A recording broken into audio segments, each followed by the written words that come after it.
Samantala, pinagsisita ang ilang negosyante sa Bangaldan Public Market dahil sa mga panindang sagabal sa daanan ng mga mamimili. Nakaalerto si Claire Lacanilaw.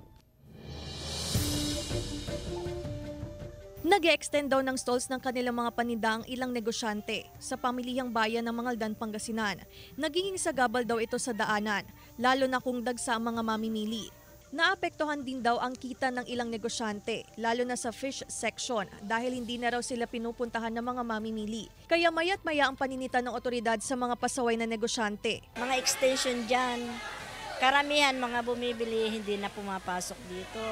Kasi nahaharangan na, kawawa naman kami dito, tsaka yung sa bandang dulong-dulo, kawawa sa lahat kami. Sana alisin yung mga vendor sa mga gilid ng mga store. Doon, pag dumadaan ka, nakakasagaban.